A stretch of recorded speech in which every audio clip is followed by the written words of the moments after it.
Hi guys, it's story time, Miss Watson. It's story time with Miss Watson. It's story time with Miss Watson.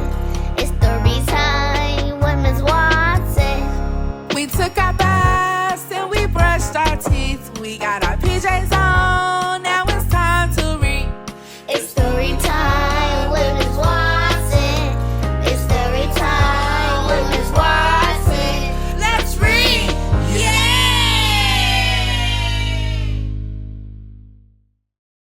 Guys, welcome back to Storytime with Miss Watson, and I am so excited to read to all of you tonight. But first, make sure you have your cozy blanket. I have a surprise.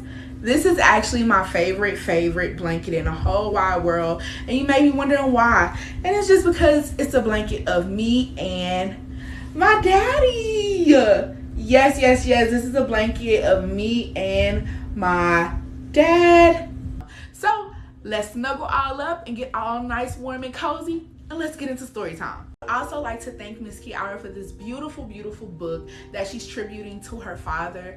And I just want to say that this is such an amazing book, and I just really cannot wait to read this to all of my babies around the world tonight. Thank you again for this amazing book. Let's get into story time, guys. It's been 2 months since Harlow's dad died, and every day feels the same. She misses her best friend and is adjusting to the fact that everything has changed. Her mom works long hours and Grandma B moved in to help. Harlow would rather go to work with her mom, but she can't miss any school. Since her grades are dropping, she waves goodbye and heads to school. After another rough day, Harlow frowns and drags her new sneakers as she walks to Grandma B's car. "Grandma, I didn't do well on my practice spelling test today." Harlow pouts as she gets into the car and fastens her seatbelt. "Pick your head up and stop dragging them feet. You can do this. Don't you worry. We will practice tonight." Grandma B smiles as she drives off from the school. They studied for almost an hour until Harlow's mom came home. After dinner, Grandma B helps Harlow get ready for bed, but she can see that Harlow still looks worried. "If my dad were here, I would remember the words. He always knew the spelling tricks." Grandma B pulls out a shimmering orange tutu from the closet. "I know you miss him, baby girl. I think it's time that I give you something special." "Wow, this is beautiful and it's my favorite color. I've been waiting for the perfect moment. It's from your dad. Read the note. Maybe he left a few tricks for the test." Grandma B tucks Harlow in with a kiss. Harlow grins from ear to ear and closes her eyes for bed. "My favorite daughter. Orange has always been our favorite color because it symbolizes confidence. I saw this tutu and knew it would remind you of all the magic you already have. Whenever you feel like you've lost the magic, wear it. Love, Daddy."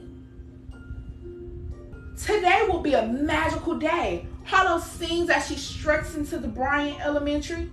The sun is shining, it's Wing Wednesday, and Harlow is wearing an orange tutu full of magic. Harlow is all smiles as she approaches her classroom and sees Miss Chaney standing in the doorway, embracing each other with a hug followed by their special handshake. Miss Chaney says, "Hi, Harlow. I love your tutu." "Thanks, Miss Chaney. My dad left it for me. It gives me magic." "I'm ready for the spelling test today," Harlow declares as she enters the classroom. "You go, Harlow. My girl got confidence." Harlow spots her best friends, Floor and Jason, and strut towards them. "Wow, I really like your tutu," says Jason. "Me too. It's so Harlow-licious," shrieked Floor. Harlow gives them a twirl and notices Tedrick approaching. "What do you have on?" asks Tedrick. "A tutu that is full of magic," Harlow excitedly responds.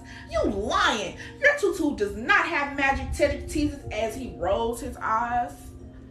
"I'm not lying. It does have magic," Harlow emphasizes.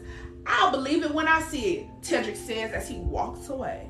The bell rings, and during the morning announcement, Harlow is chosen as the school ambassador. She gets to have lunch with the principal, Mr. Dexter. During math time, Harlow leads her team to win the math challenge of the day. When Harlow passes the reading test, she thinks, "This tutu makes me feel like magic, and it makes me so smart. My dad was right." You go, girl. Let's keep reading. Harlow walks up to Tedric and whispers, "You see my magic now," as she sashays away. The day is perfect, just like Harlow hoped it would be. The bell rings and it's time for afternoon recess. The class walks outside, but Harlow notices that the clouds are gray, the sky is dark, and a cool breeze is blowing through her hair. Eager to play with her friends, Harlow joins Flora and Jason at the monkey bars. After a few minutes, raindrops begin to plop onto Miss Chaney's. She blows her whistle to gather the class and go back inside. Uh-oh, guys, it's raining. Harlow attempts one last swing, but slips and falls off the monkey bars into a puddle of mud. She quickly stands up and runs inside to join the rest of the class. Uh-oh, guys. Tedric's eyes grow big as he sees Harlow's tutu. Harlow looks down and sees that her once frilly orange tutu is not orange anymore, but instead covered in mud. Devastated, Harlow walks back to the class with tears falling down her face. She takes off her tutu and thinks to herself, "My magic is gone. I've let my dad down. This is the worst day ever. Oh no." Class, it's time for the spelling test. Take out your pencils and let's get started. Harlow frantically searches for her pencil and writes her name. The first word is play, Miss Chaney announces. Miss Chaney noticed Harlow's frustration. She kneels down and whispers, "Harlow, your tutu doesn't have magic. That magic is within you. It's always in your heart, in your mind. Use your magic to believe in yourself." Oh, wow. Harlow thinks about her dad's note. She takes a deep breath. She picks up her pencil and writes P-L-A-Y, play.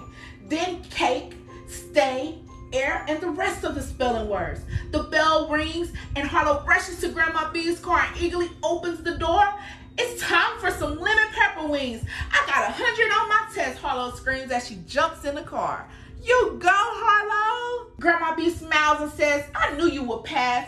Did the tutu give you the magic?" Harlow smiles and answered, "The tutu never gave me magic, but it did help me realize something." "What did you realize, Harlow?" Grandma B asked. "I realized that I have to believe in myself. I have my own magic, but I have to believe in my magic within myself."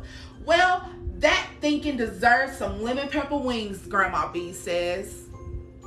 Hey guys, this has been Storytime with Ms. Watson. I am so grateful for this book, The Magic Within. This is such an awesome read. You can purchase this on Amazon to add to your children's collection. I hope you guys enjoyed Storytime with Ms. Watson.